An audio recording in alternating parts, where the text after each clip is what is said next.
I take full accountability, right, of everything I said and did. There are some things that were beyond my control, and a narrative was created that I am, for whatever reason, talking shit about Porsha. You guys, Shamea Morton just sat down with Carlos King, and she came prepared. She claimed she took accountability, but did she? She came with the fabulosity, the house, the chef, the grand piano, and the husband on standby. It was a whole PR strategy to me. Something about this interview is giving damage control, and we're going to talk about it. Let's be real about what's happening. Just weeks before this interview dropped, Shamea was hit with allegations that she had been sleeping with Atlanta Hawks basketball players. Allegations tied directly to her professional proximity to the whole team. Now, of course, she denied it. She said the rumors went too far and that she was deeply hurt that the cast members didn't stand up and kill the narrative when it started. But here's what she didn't say directly, and sources close to the situation said the person that she was really most hurt by was Porsha, because allegedly those allegations, when they started flying at the table, Porsha hopped up and walked away, okay? And in reality TV, a statement or a movement like that is pretty much confirming what is being said. Walking away is a statement, and for the fans watching, that confirmed everything the rumors were trying to say. So Shamea is out here in her beautiful 22,000 square foot home, mom in the kitchen, husband making a cameo, and understand what this interview really was. This was not a casual sit down. This was a strategic image reset for her. It was, because so many people are coming against her about all of these allegations. And then she went somewhere, I really didn't expect this part. She broke down, and I mean, she really broke down talking about her fertility journey. She cried talking about how she feels like she's failing her husband because she hasn't given him a son. And I can understand that. That's a lot of pressure. A lot of fans were actually saying that they felt it was unfair that he was putting so much pressure, that he was putting pressure on her to actually have another kid after everything that she's already been through, right? Now let's talk about why it matters though. Because her husband Gerald is Kenyan, and in traditional East African culture, broadly producing a son carries an enormous cultural weight. And sons carry the family name, the lineage, the legacy. Shamea knows this. Gerald knows this. I mean, pretty much right. Everybody watching the show knows this now, right? But she tried to dispel some of the rumors and some of the things that the fans have been saying. She said her husband is locked in and loves her regardless, no matter as to whether or not she can produce a male heir for him, that her husband loves her unconditionally and he ain't going nowhere, right?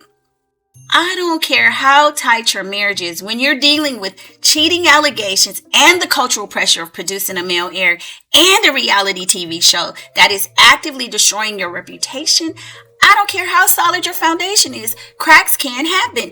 And in this interview, Shamea was trying to seal some of those cracks because now they're becoming visible. Like everything that shine ain't gold, you guys, and it ain't glitter. Now, here's what I think. Shamea keeps reframing this Porsha situation like it just something that happened to her. Like she was minding her business and somehow the friendship just blew up. I don't believe that.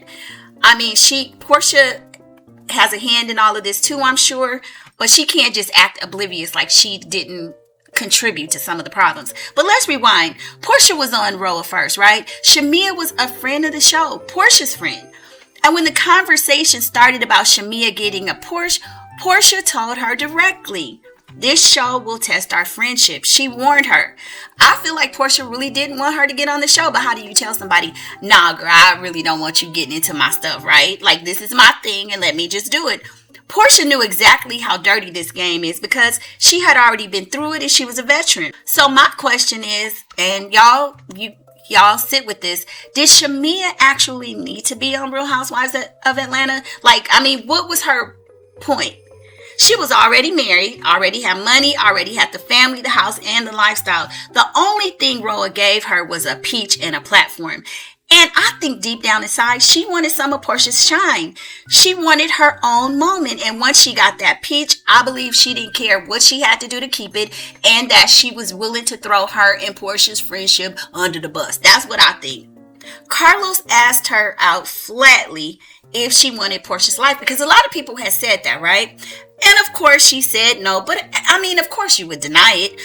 But watch what people do, not what they say. Because when the cameras are off and the girls are talking, somebody left the door open for Porsha's name to come up, and you felt comfortable enough to continue to sit with them while they were bashing Porsha. Okay? Friends don't do that.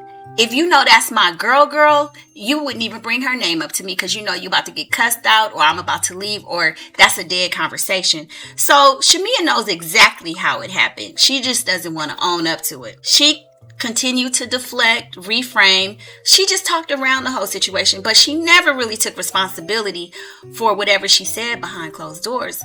And Porsha is sitting with a secret about something that she did that she says was so low and disrespectful, she won't even say it out loud. But what Porsha did let her know is, I'll see you at the reunion. And I can't wait, you guys. This is going to be a blow up, okay? Now, look, I'm not saying Shamea is a villain. I like Shamea. I really do.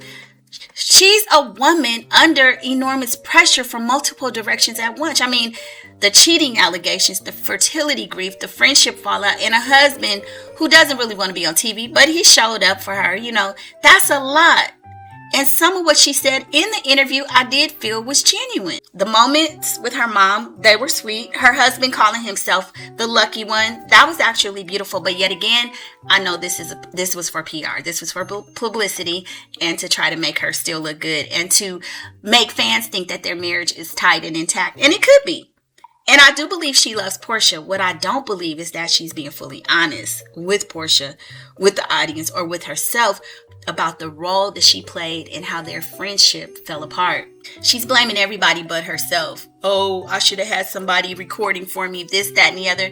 No, you should have just stood on business and remained a true friend. So I want to know what you guys got from this interview, because I watched it and I saw a woman doing PR. But maybe you watched it and saw something different. Drop in the comments and let me know, did Shamea come across as genuine, or is this giving calculated and trying to save her marriage and her reputation? Because the reunion is coming and Porsha already told us she's ready. I don't think Shamea is as prepared as she thinks she is. So you guys, let me know if you're team Porsha or if you're team Shamea. It looks like fans are already calling her out, saying, girl, take some accountability. But y'all let me know what you think. I could be wrong. I'll see you on the next video. Bye.